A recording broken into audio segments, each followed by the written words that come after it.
run, baby.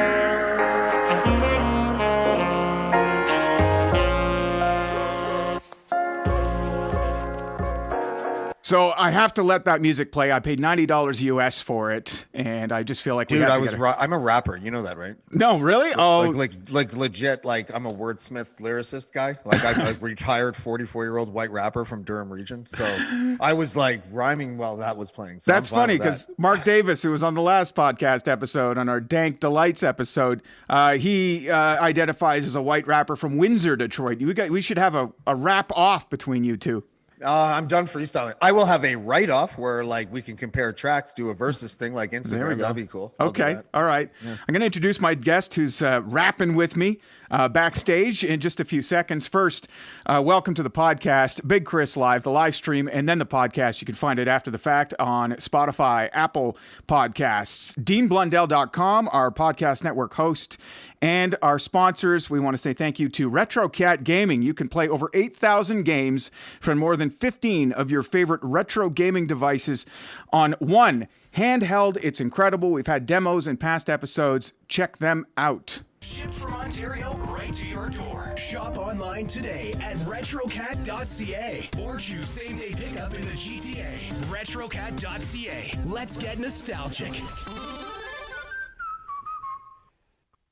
All right, on with the program. Introducing James DiFiore, or as I label you on Twitter, the DiFiore. I don't know why. It just sounds boss. It sounds more powerful. And James is, I guess, how do we want to introduce you? I get a very Hunter S. Thompson writer's vibe from you sometimes in some of the discussions I've heard you had before, James. But you're a freelance writer. Blackball Media is the name of your company, right? That's correct. Been freelancing for like 18 years.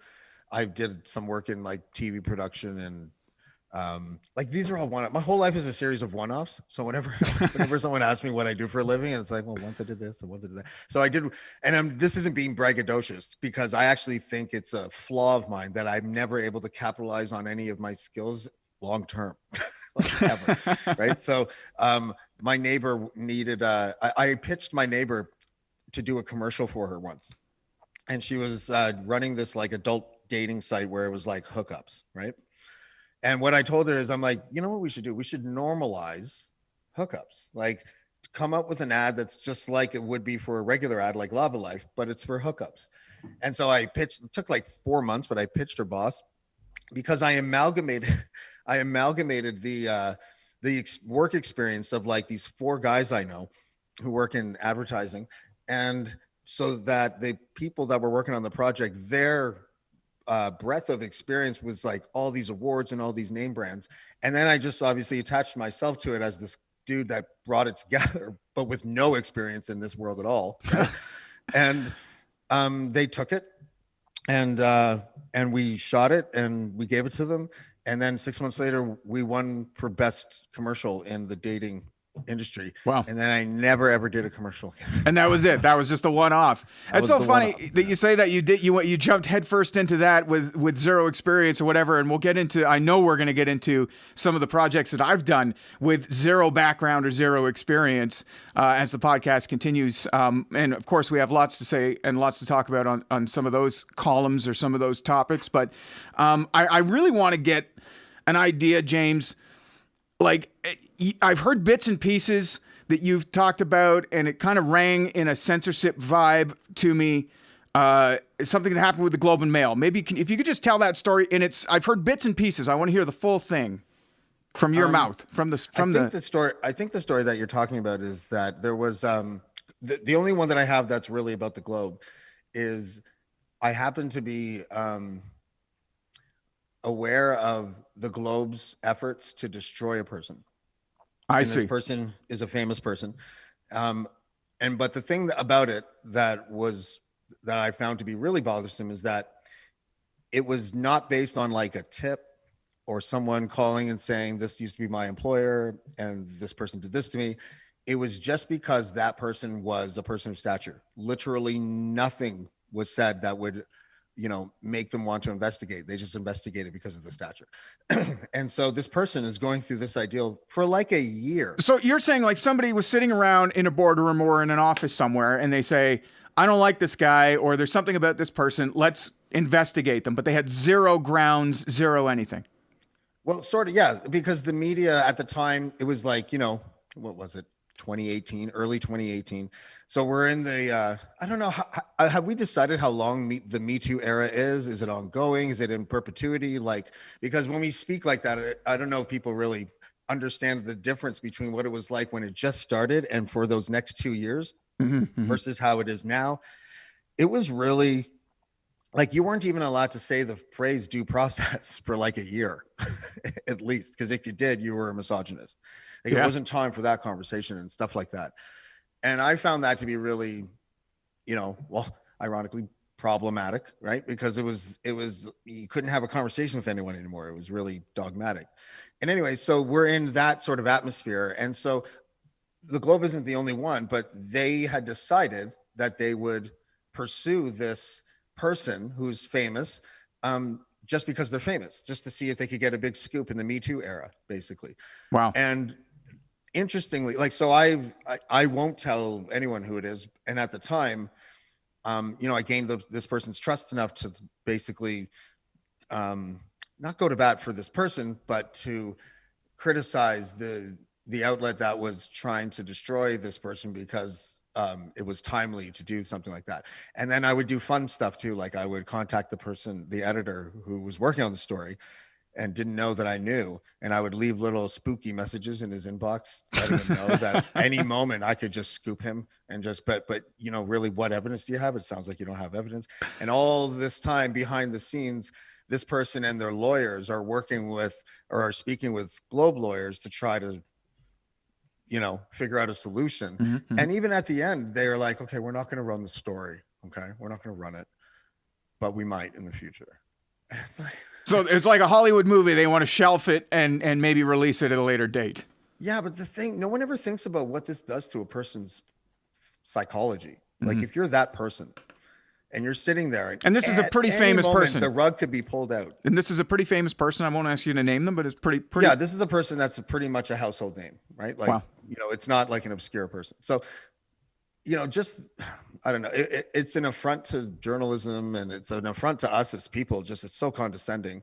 It's not real news. I don't know. I don't like the term fake news because it's been so overdone. It's turned into something else. So the bulk of your writing material can be found, obviously, we know each other through the Dean Blundell Podcast Network, and I've read I read the one that you were just giving Dean kudos on, the Brian Lilly thing, the story. That was great, wasn't it? Wow. So Brian Lilly of the Toronto Sun, is it common law? Like, he's living with the media relations person for the Ford government.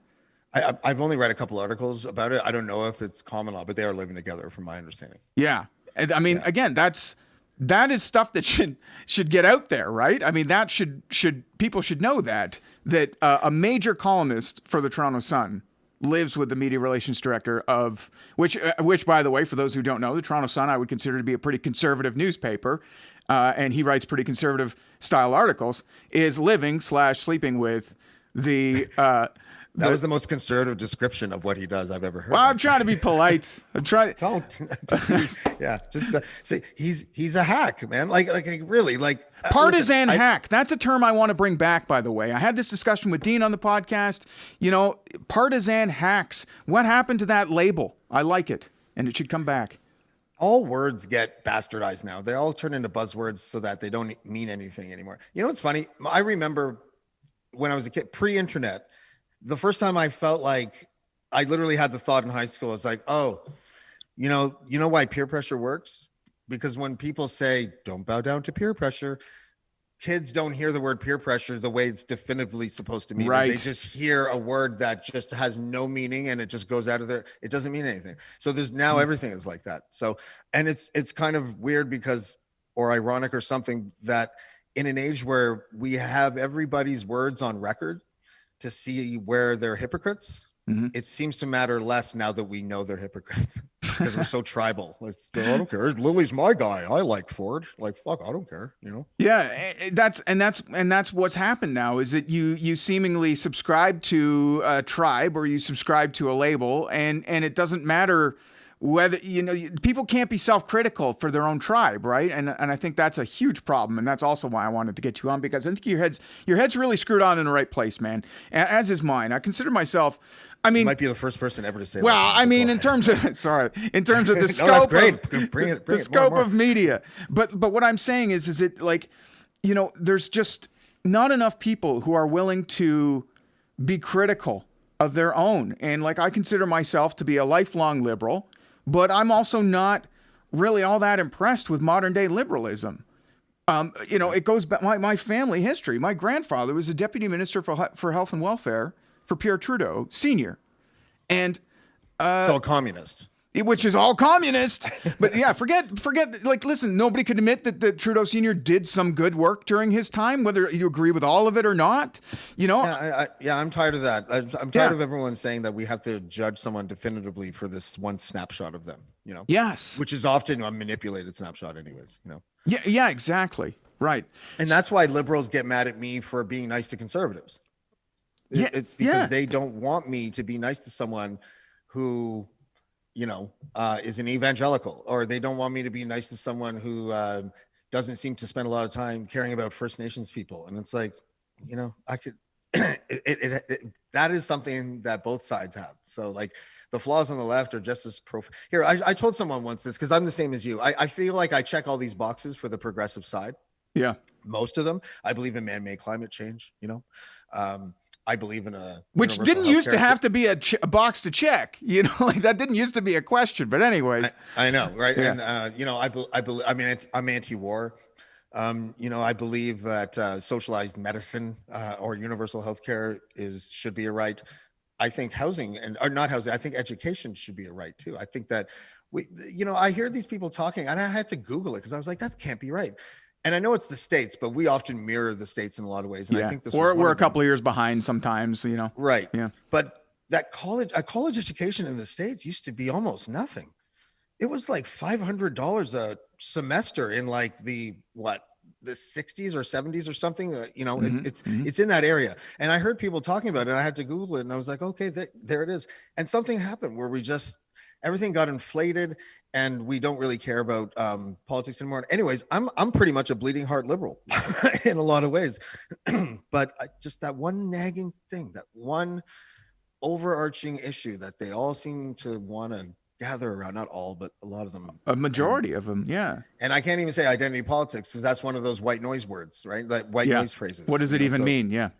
But they're gravitating towards the woke or the whatever you want to call it, right? Some of these I don't even know what the word is for it. It's hard to describe without using some of the token names that have already been given to it, right? But they're gravitating towards that.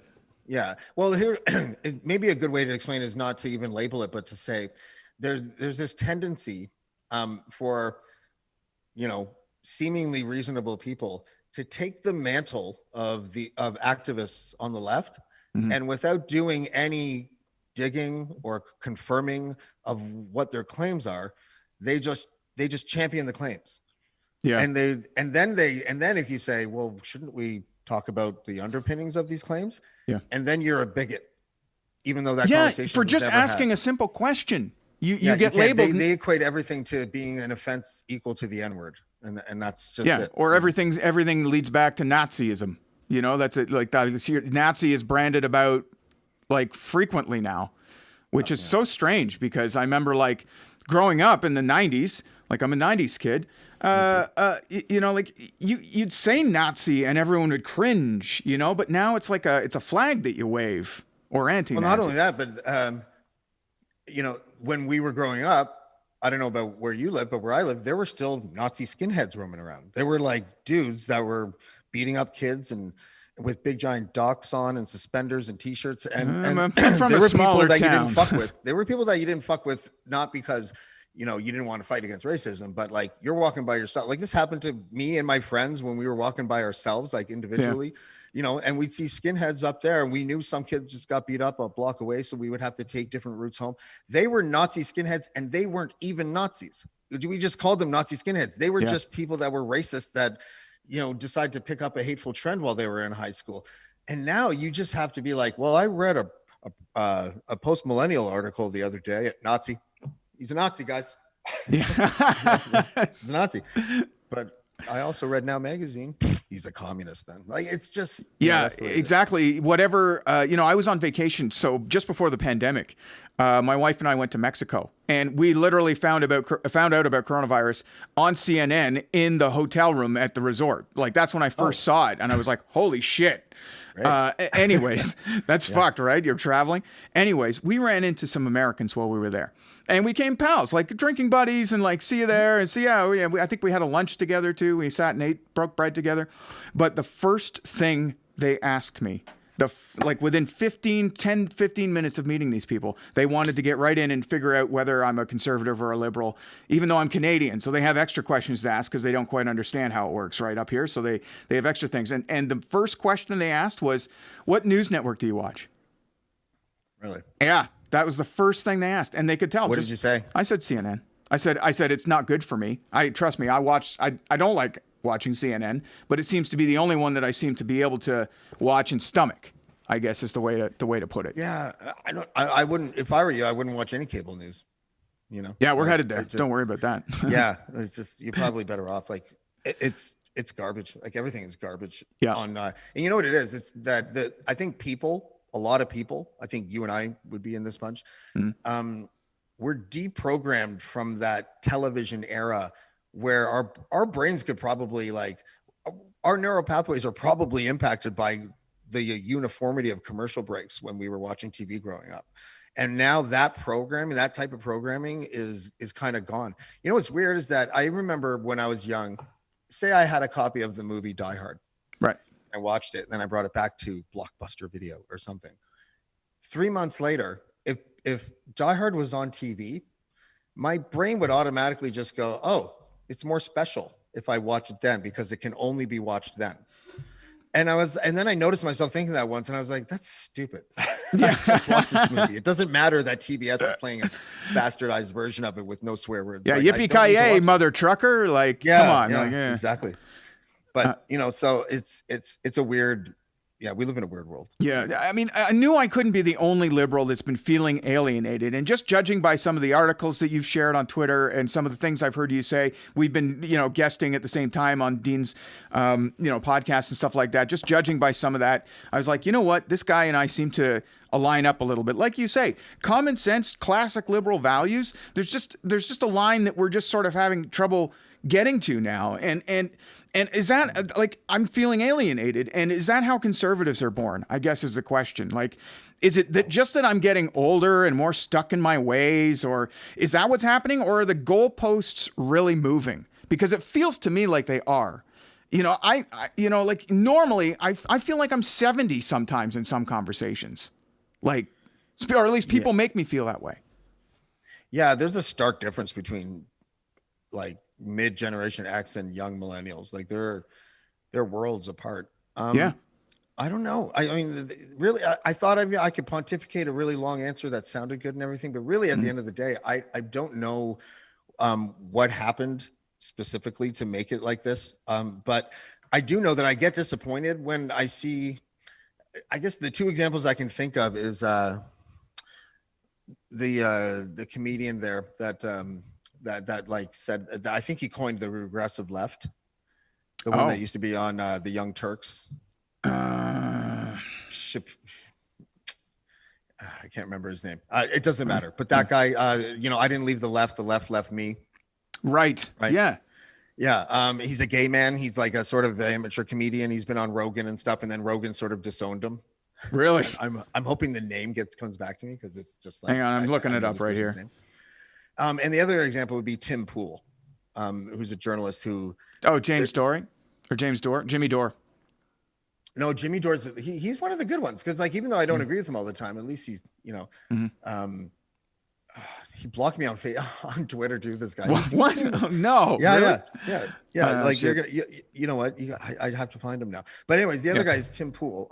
Tim Pool used to be a Vice guy, independent. Seemed like, same thing. Like, he's sort of a progressive, doesn't really want to label himself, but he's certainly not a conservative. And then a lot of these guys like that, like sort of centrists or classic liberals or whatever, were probably looking at their analytics because they were criticizing the left.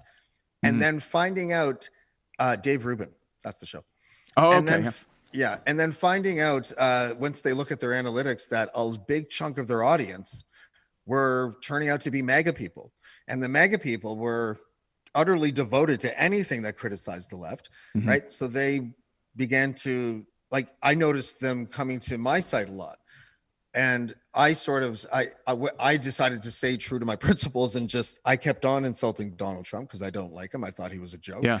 And then I would slowly lose all the MAGA audience. But other guys that did content like me would then flip and become the conservative that you're talking about. Because they found an audience in it, right? And that's the other thing, too. Exactly. Like, how much of this is just people with a blog pandering and finding a niche? All of a sudden, they catch fire with either the left or the right extremists.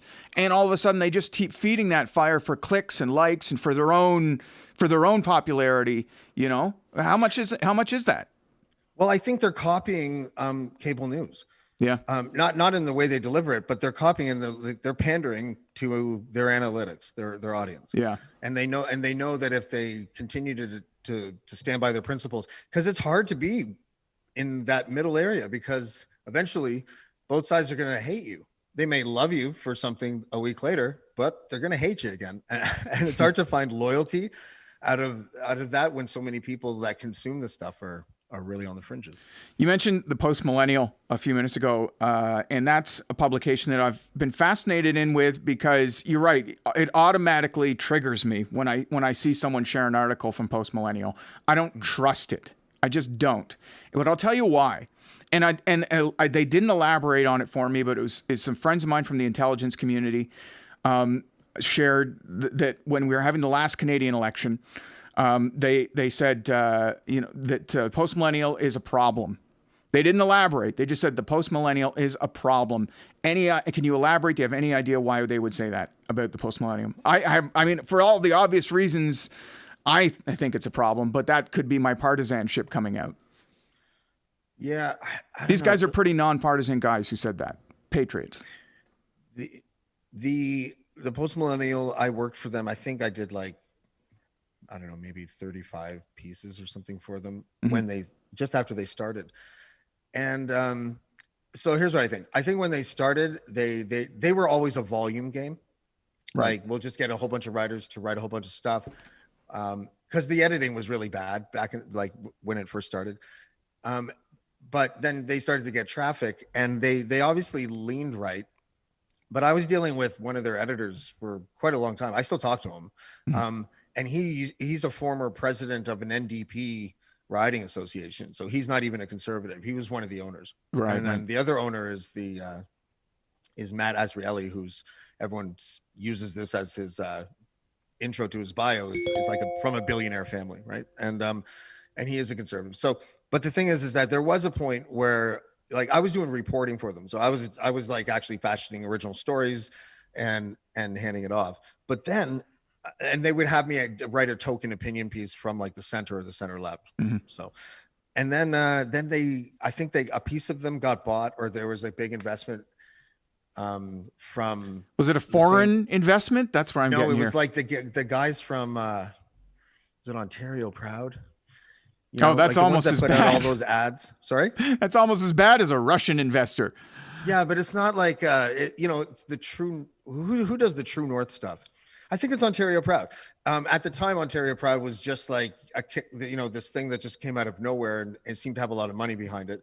Rumor is that that's from builders and stuff. But then when that happened, I got sort of phased out because I leaked a document that showed that while Vic Fideli was finger wagging Patrick Brown for having accusations against him, someone was suing him for sexual harassment. Or someone made a complaint against him. So it was like hypocrisy again. And then they told the Post Millennial not to publish me again. And so they didn't. And then they scrubbed about 25 or so. See, this is the shit. This is the shit I'm talking about, James. This is why I wanted you on the podcast, man. Censorship, dude. That should be out there. And I think that all the conflicts of interest like that should be on public record. Have there been any other moments where you've been cock-blocked, basically? Or you've found yourself in jeopardy as a result of what I would describe as doing the right thing? Yeah, I mean, a couple times, but I mean, a lot of it is just like an ideological difference, like with the Huffington Post. You know, I got in some hot water for that Black Lives Matter thing, you know, that it went viral. And then I went back to them because everyone was calling me a Nazi and a racist for writing this article. And the article, it wasn't because I said anything against Black people or whatever. It was because I criticized a person who happened to be Black and who was the founder of Black Lives Matter Toronto. Oh, is this to the? This is along the what am I going to say? The not the Nazism, but the subhuman, the white people are subhuman comment. Yeah, yeah. So she said that the reverse of earlier, Nazism. Yeah, and then she was yelling at a protest that Justin Trudeau is a white supremacist terrorist who's the leader of a terror state. And I thought it was so over the top that I started like Googling her. And then that's when I was made aware of the white people are subhuman thing that she wrote. And so I wrote this piece saying that she needs to resign because their movement is going to be damaged by someone who's saying these statements that are completely hypocritical, you know, towards the thing that they're fighting against. Like you can't fight against something by using the thing that you're fighting against, like racial hatred, right? So yeah, that's the thing that I found so interesting about it, right? Is that if you do dig into some of the leadership of BLM, they're not squeaky clean individuals, right? Like, you know, it's stupid that we even have to have this conversation. Like we have to explain why it's okay to criticize a political organization. For the first time in my life, I have to explain why I'm criticizing something political. We're critical of the Church of Scientology. We're critical of all sorts of other weird things that are other organizations that are out there. The Church of We're critical about things that aren't weird, that are very stand up, because you can criticize things and it's because okay, that's what it's about, right? Exactly. Freedom of speech. So I'm getting all these like death threats and you know, just slandered from like it was like 70% bad attention. And then it doesn't help that David Duke retweeted it. Fuck. Yeah, because again, it's by association, right? It's even just somebody retweets it. MAGA doesn't care who wrote it. MAGA cares that it's criticizing someone that they criticize. That's all that matters to them. And so, you know, and then so I went to the editor. It doesn't matter that you're the writer who thinks David Duke's a piece of shit. You know what I mean? It doesn't matter at all. Yeah, it doesn't matter that you're critical of MAGA or Trump and everything like that. Like, it doesn't matter. It's the fact that you got retweeted by David Duke because you fit his narrative that day. That's right. So, I said to the editor, you know, I'd like to write a follow-up because it's pretty sad that this is happening and I'm kind of stressed out about it. And they weren't going to let me. Like I literally had to beg this outlet to let me respond to these thousands of messages that I was getting saying I'm a Nazi and I'm a race peddler. Where are the balls? Where are where's the undercarriage to keep it neutral? Where's the undercarriage? My editor at the time was this guy, David. I forget his last name. I'm sorry. I forget the names of the people I don't like a lot of the times. That's healthier though, probably for you. Cause I'd write them down in a notepad 8,000 times, carve their name into my arm. He was this guy that wrote this. I think he's the same one that wrote that slandered Christy Blatchford when she died, but he also wrote a piece saying that free speech wasn't important anymore. And he was like very much left. One time I wrote a piece and I was trying to be very even about my distaste, just a regular generic piece about my distaste between the left and the right. And this is why. And he wouldn't publish it until I corrected it. And all the things that he wanted me to correct were just the criticisms of the left. He just left the right the way it was. And it was like, okay, I see what I'm dealing with. And he was like 25. You know, it's like again, it's the Gen X versus the younger millennial, right? The Gen X and the older millennials versus the younger millennials and the Gen Zs, right? I think that's what we're talking about here. If you wanted to break it down into simple terms. Yeah, I guess so. You know, I try not to look at it like that because I've met a lot of like the younger Gen Zs seem to hate their older siblings' crybaby attitudes. Right? Oh, good. So that seems to be a trend that's happening. I'm hopeful. Do you think there's a pendulum swinging back the other way? Because this cancellation and cancel culture, like, it's starting to make my dick go inside. And I mean, how far are we going to go? Or before we start swinging back? Or is it a runaway train? Is there a swing back? I don't know if the pendulum works anymore the way it used to, because get us some fucking Viagra if your pendulum's not working right. But even when you look at the like, so like, let's Americanize it for a second. Like or no, we don't even have to. So Stephen Harper to Justin Trudeau, you probably couldn't get more opposite than that, right? The United States went the other way. They went from Obama to Trump. And so it's not like our societies are both swinging in opposite directions, right? So it's weird that would take place, with countries so similar. And I think we're just, I hate to be that guy that just, being obvious about it, but I really do think social media is like this evil little thing getting away with murder, and has been for a long time, because I don't career remember, murder. Yeah, but just like it changed the internet on, like, just on its face. It added this nasty veneer that for some reason it's okay to be bullies to each other and be little kids. Like, have you ever looked at what even, like, people that are supposed to be smart say on Twitter sometimes? Like, it's really bad. Like, it's a schoolyard thing. And that you can't, how could you sustain something rational and civil when that is the platform that filters you towards the subjects that you like? Like, you're being filtered through this white noise of hate and snarky comments and fucking emojis and shit. Like, the algorithm probably showed David Duke your article because the algorithm, the internet, knew he would like it. That could be. Like, that's. Well, David Duke probably has Google alerts for Black Lives Matter, and probably, yeah. Who knows, right? But this is 2016. But anyways, it's everywhere. Damn Magazine fucked me once. Like, it's more than once. Sometimes so Global, one time they offered me a contract, said we're going to sign the contract on Thursday. It was Monday. They're like, okay, so on Tuesday they're like, James, let's the contract's sorted, so when you can come in, Thursday's good, so let's get to work now though, because this story is on its way.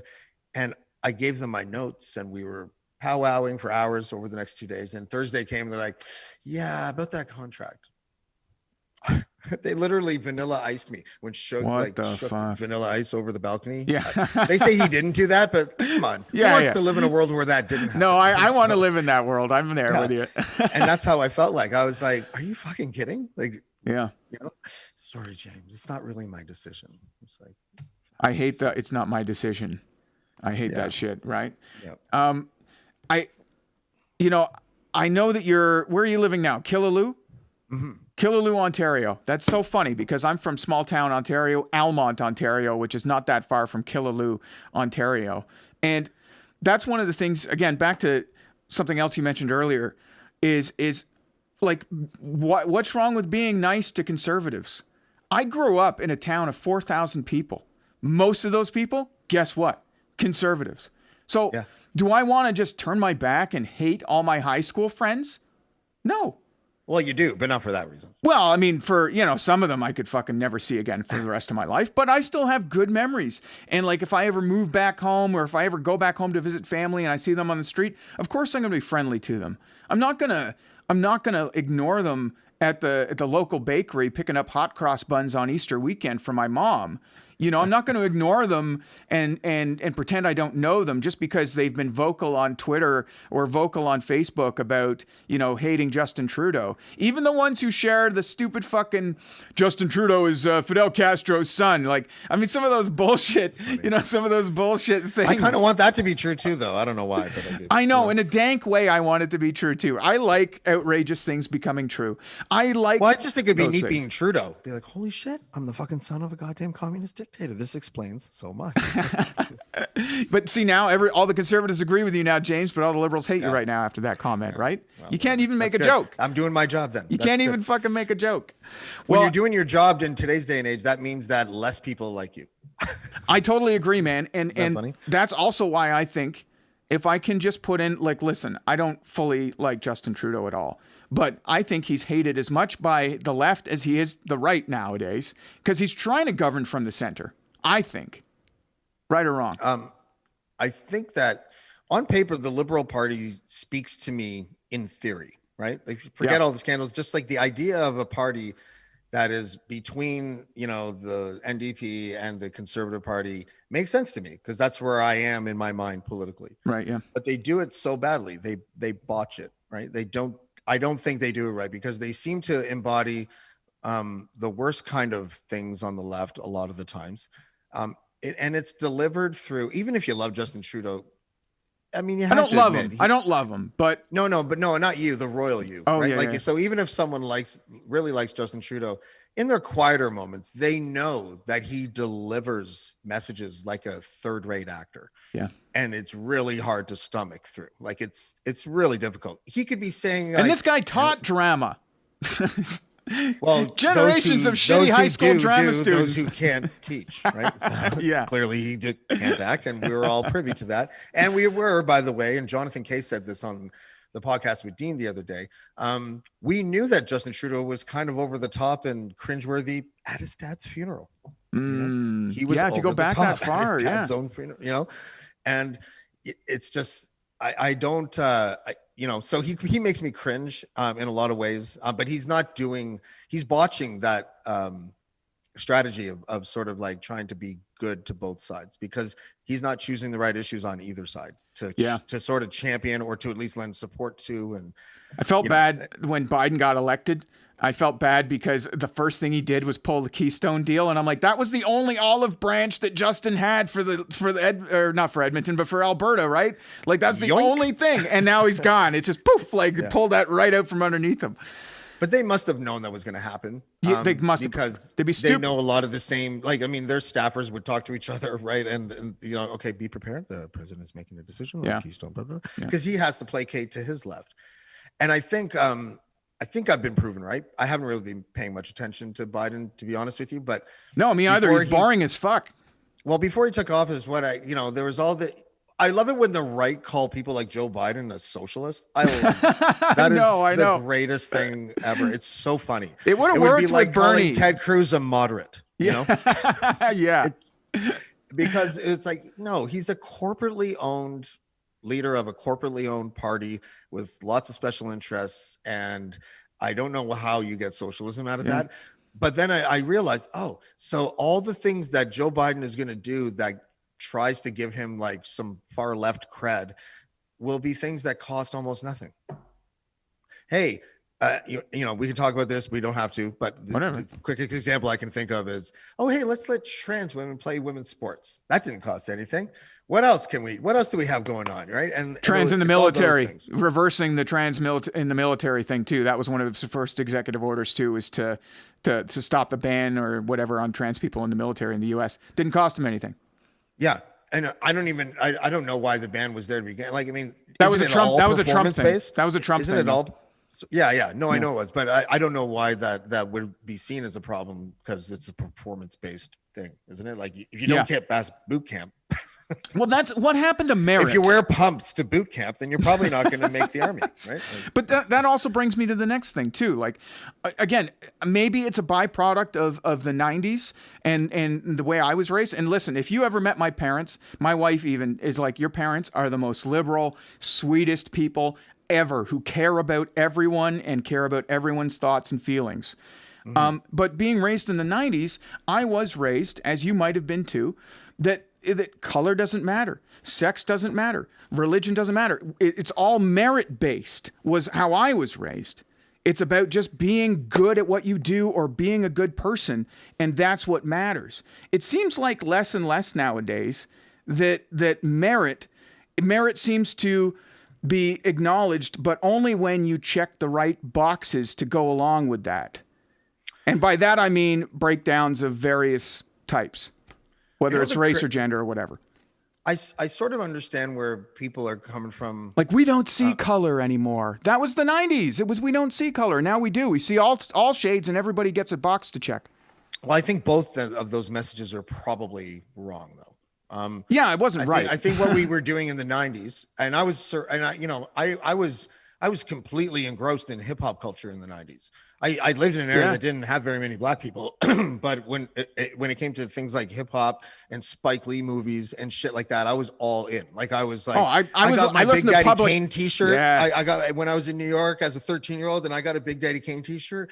I fucking thought I was the king of my fucking school. Like, I was like, this is a Big Daddy Kane t-shirt, and Public Enemy. I think, for me, the colorblind argument, I think what we were doing is that we were having conversations with ourselves where race was becoming more of a personal thing and a daily thing, where our brains were basically telling ourselves, in rapid fashion, that is a black person over there, and I am not judging that black person because of the color of their skin. That's what we were doing.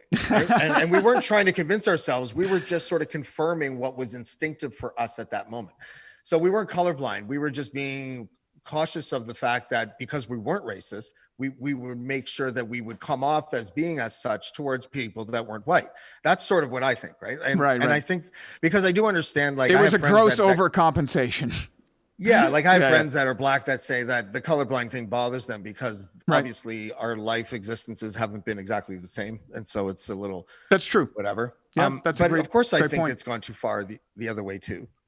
It has a I think that the very oversimplistic way that a lot of the left view the world is that oppressed versus oppressor meme, where there's only one oppressor and you're looking at it. It's me and you. We're the oppressors, right? Because we're white males. Yep. And so everything is fine to say to us, like, to use prejudicial language against us is using prejudicial language against an oppressor, so it doesn't matter. And I'm not talking about like, oh, we're a victim. I'm talking about how the Huffington Post and Vox can get away with things like 10 things stupid white men need to shut up about. Yeah. And the fact that you can't replace white men with any other demographic without getting canceled is what people are seeing. Right? It's like going to a comedy roast, like, the celebrity roast, like whether it was Charlie Sheen or Bieber, or going all the way back to Roseanne or whatever you want to, those Comedy Central roasts, where sometimes there's a couple of them. Great. They're the best, right? I love it. But it's like there's a couple of those episodes where, like Charlie Sheen, for example, everyone just got up and made fun of the same shit over and over and over again. And it's like, can you mix it up a little bit? I kind of feel like there was some PR involved in that one. Yeah, maybe. But my favorite one is when that guy says to Whitney Cummings, and this is Whitney Cummings. Her porn name is Whitney Cummings. I probably butchered it. But that's all right. It was timing's everything. But but you're right, man. Like, so that's the way I view it. Is that there is only one villain right now. There's only one villain in those headlines, and it's the white male. And is that? I mean, that's the way I feel like things are. See, when you say that, even I cringe a little. Even I just cringed at myself saying it. It's shitty. Right, because because it just sounds weird. And that's what they're talking about. Like, you know what? It sounds weird. It sounds weird because it's not the same thing, because you're the oppressor and we're the oppressed. And it's just like, but when you unpack it, this is where I always like to learn. Oh, the unpacking. Here we go. My when favorite you term. Unpack what that strategy is going to result in. The strategy of telling, white people, the Karens or the white males, if it's a constant loop of telling us how we need to educate ourselves and how we're like this and white fragility and and that is your method to try to gain unity, then you're not going to win. Well, listen, anytime that I've been checked and said, hey, you're not being, I mean, listen, I don't have a hateful bone in my body. But my words sometimes are a little flippant, or my syntax or whatever you want to call it isn't correct or as up to date as it could be. And I'm the first one to say, hey, all right, tell me, what is it? What is it now? And I'll totally change it. No problem. But we stopped saying color to people a long time ago, Kris. Just fuck off.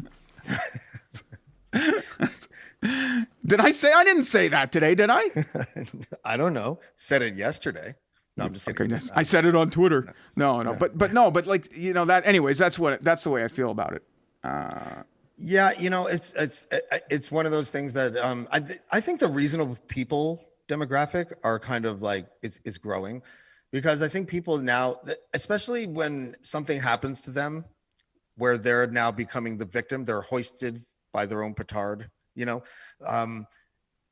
When Justin Trudeau's blackface, even though he didn't pay the ultimate price. It was hilarious. Kind of that moment in time was really interesting, because and everyone knows that if anybody else that was a political rival of Justin Trudeau was caught in blackface 3 times in their past, there would be no doubt that person would be encouraged to resign, and you should, because of racial inequalities. And if Doug Ford, it's the decent thing to do. If Doug Ford had a blackface photo out there, Anyone. Anybody. Anyone. Yeah, but I'm just using that as an example. Yeah. Some reason our liberal prince got the pass, right? Well, here's my this And is I mean, why I still voted for Trudeau after the blackface thing.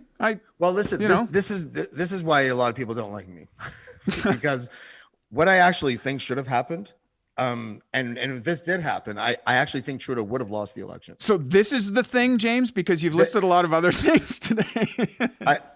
This is the thing. No, I wrote about this. I think that, so if you remember, Andrew Scheer found out just before he was about to get on a plane. And then he did this like really quick press conference before he did it. And the press conference was what you would expect, which was nothing, which was this, we've been made aware of, Mr. Trudeau's, Prime Minister Trudeau's, the photographs that have come out, and, they are very disturbing. And, there's no room for racism. And it was boilerplate. And it was like that. What I think he should have done, and I think this may have, can I water it down to may have? Okay, sure. May have changed the election. Okay. Because as I'm talking, it still sounds plausible, but a little bit less. If Andrew Scheer got on TV, like an hour after the story broke and was like, the prime minister has found himself in an embarrassing position. Blackface is a symbol of racism, and we don't like these pictures. We think he owes an apology. But I think this is a great moment that the Liberals and the prime minister can view through a lens of not canceling someone, because we don't want you to resign for something that you did in your 20s.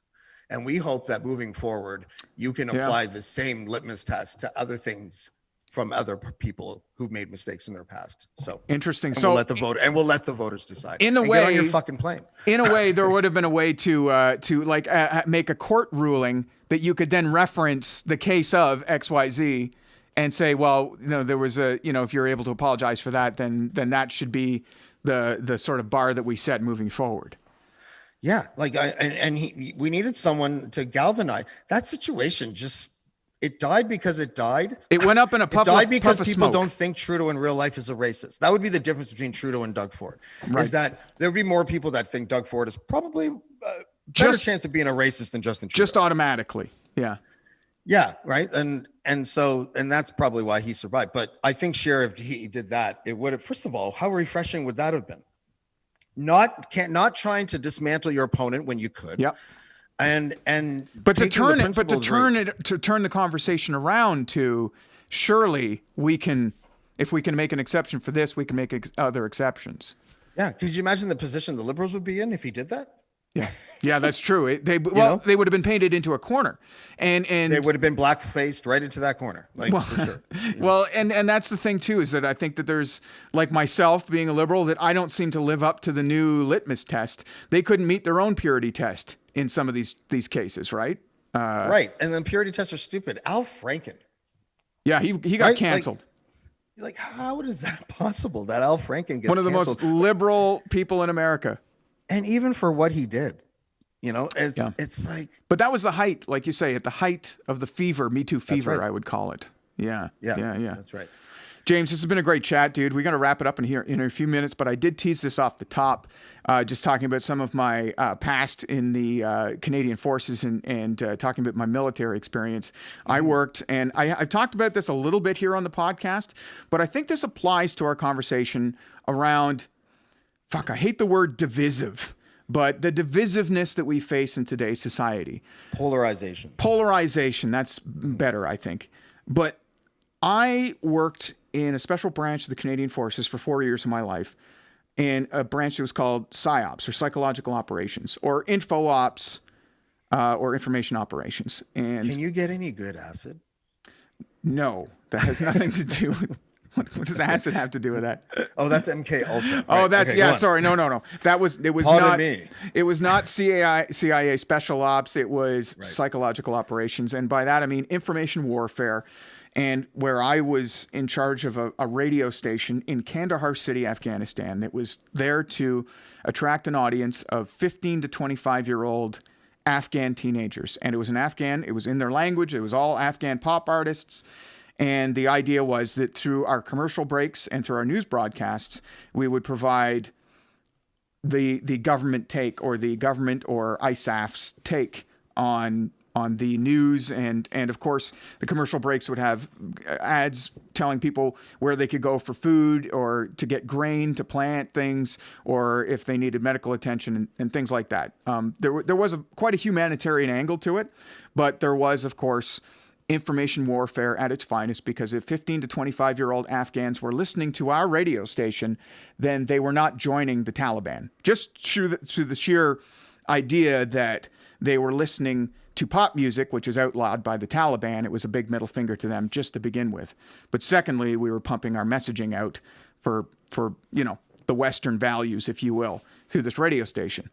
So I did this for 4 years of my life, where I sat in a portable with a team of people, mostly Afghans, and learned all about Muslim culture, Afghan culture, the history of Afghanistan, which is wild. If you ever want to do a deep dive on that, the amount of invasions and wars. I have a little bit with the whole, I know. That land has never not seen war, I don't think. No, like it's for hundreds of years. It's just been invaded by one place or another, right? And no wonder they're so battle hardened, and made it so difficult on anybody who's been in within the last 20, 30 years.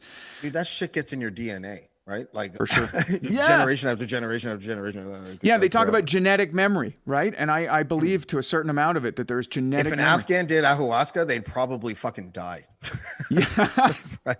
Yeah, just the visions would be just crazy, right? Imagine how we found out that Afghanis were allergic to ayahuasca because there's just too much shit in their DNA from the past. Yeah, there's just too much trauma that it can't be filtered out through this psychedelic plant. So the point is that I feel like a lot of the divisiveness, or a lot of the polarization that we've seen in America and in Canada and most of the Western world, Britain included, Europe, I think a lot of this comes back to information operations and PSYOPs. And that experience in my life changed my complete outlook on everything that I see and read from there forth. Because if I could sit in a military portable for 4 years with a team of people, capitalizing on certain news stories, highlighting certain news stories to a population to help change public opinion about things. You're trying to help change the culture, like, in a way too. It's a manipulation of the culture, yeah. And public opinion. And if we could do that during a conflict, why could that not be done to us? And I start seeing some of this divisiveness and this polarization, and I'm like, fuck, it is happening to us. Agree or disagree? Well, I agree. And social media gives it steroids. And also, isn't it interesting that the people that drop bombs via drones, your job as a DJ at the radio station is closer to those drone pilots as far as operationally is concerned, as far as actually doing the work, than those pilots are to actual pilots. Yeah. That's weird. That is really weird. Like, and it's a metaphor in a way too, because you're dropping culture bombs. Like, just turn it around. Imagine you're in Canada and you're back in Almont, and you listen to the radio, and it's like 12 hours of Sharia and Muslim prayers, and it's pretty much that's it. That's the opposite thing, right? Like, yeah, I think we'd be pretty upset. So you have a really interesting piece of history there. Then, like, that's an inside glimpse. Yeah, because I'm pretty sure you wouldn't take that job again, right? Like, I would take it again. Yeah, I thought it was fascinating. Listen, James, I don't mind drenching populations with propaganda. If I get a good paycheck, I have a baby coming. Like, I was worried at one point, man. I was so paranoid some days coming home from work, like that the Taliban had like an ace of spades with my face on it or something. Like, there's the guy that runs the fucking radio station. Like, there was. It is more. I would say it's like 40% chance that someone had said, "Hey, do you want to kill that DJ?" And then Mustafa was just like, not yet, wait. Well, luckily for security reasons, we were in Canada. So that was the other thing too. Like, we weren't there. Oh, you weren't in Kandahar? No. So I was picturing like a Robin Williams thing. No. Yeah. Like, I don't know how much I should go into detail here. I haven't been actually debriefed or declassified or anything. But anyways, you can Google, you're fine. If you want to Google or Wikipedia, Rana FM, RANA FM, you can, and that'll just fill you in on the property. It is Googleable. But yeah, we were based out of Kingston, Ontario, at CFB Kingston. And Kingston can be dangerous too. Fort Man, Henry. Jail City. It's due for an attack, right? A lot of jails in Kingston, man. Yeah, trust me. Yeah. Actually, I spent a lot of time living in Kingston. Quickly on that, I will say. I'm not in a hurry. Like you're fine. Like you can go. We can go if you have to go. But no, I don't. Well, I mean, I got my phone battery's dying. But other than that, but I will say about Kingston, lived there for a good portion of my life. One of the funniest things was that they would have an inmate escape one of the jails in the area, and the students in the local Kingston public schools were just they said, okay, there's an inmate on the loose, everybody go home. And so my buddies were like, yeah, we would just be walking home by ourselves, like down the street. Sir, a lion escaped from the zoo. Shit, we better release the gazelles. Release the gazelles. So that's one of the funny Kingstonisms. But yeah, so CFB Kingston, we would broadcast, but it would be a time difference. Like it would be live in Kandahar, but because of the time difference, our whole on-air schedule was throughout the middle of the night. Like, so our morning show. How much cocaine did you do? I didn't, you know what? I did not. I've never done cocaine. I can't say that I know, dude. I know. Like, it's not no, I'm not saying you're a loser. I'm like, just, you grew up. I was one of those guys who hit his 30s and was like, holy shit, everyone does cocaine. I was like, right. Fuck, I didn't know. Because then when you notice, you're like, I thought Brad had a urinary infection until then. Like, no. And how many people do you know? How many people do you know from your past that turned out to be really kind of heavy coke users that had really bad allergies? I just really have bad allergies. Yeah, it turns like, oh, I got a sinus infection. I'm like, every fucking Monday. Yeah. That's like having like herpes and being like, I fell on the shaft of my penis and I got this open wound. Yeah, I got an open wound. Yeah, it was a zipper accident. Festering, yeah, the zipper got stuck. It needs to got cut there. There's a whole fucking something about Mary scene that went on down there. That's not a baby spider, it's a crab. But what's the difference? Yeah. James DiFiore, the DiFiore. Welcome back anytime. I call you the man. That's not going to catch on. And by the way, what's funny is that when I grew up, the bastardization of my name was DiFiore. Oh no! And the Italian way to say it was DiFiore. I like DiFiore. Right? So, but you have a mix of the two. DiFiore or DiFiore or whatever. That's my Ottawa Valley accent, man. You should know that in Killaloe, Ontario. I'm from Madawaska Valley. How far is the Antrim? By the way, Antrim truck stop. How far is that from you? Have you been there? I don't know what that is. Okay, Google the Antrim, Antrim, Antrim truck stop. That's an Ottawa Valley classic, man. Go for breakfast there one day or something. Oh, it's got a big roof or something? Yeah, it's got a big roof, and inside there's a full-on big rig truck. At least there was when I was growing up. Yeah, that's not a selling point for me. Oh, really? Okay. Maybe I'll wave at it. Again, man, I grew up there, right? Like, I like this shit. I like it. I think it's cool. I like wandering around the woods and like looking at scenery and stuff like that. But I gotta say, like, I went to that blueberry place or something, like on the way to Pembroke, I think it is, or something. And it was like, are you sticking around for the hog race? And I'm like, the hog race? Yeah, it's a real thing. It's a real and then I thing. saw it once and I just walked away and I'm like, I don't have to see that ever again. Like, does this place sustain continuous hog races? Like, once you've seen one, that's it, I think. Yeah. Well, also, side note, you mentioned Pembroke, Ontario. You know where that is. That was my very first on-air gig at Star 96, Today's Country. Welcome to Star 96. Pembroke, Ontario. We were just canceled. Please make your way to the lobby. Computers. James, thanks again, man. We'll chat soon, all right? Chris. See you on the Twitter sphere. James DiFiore and Blackball Media, blackballmedia.ca? .ca. Check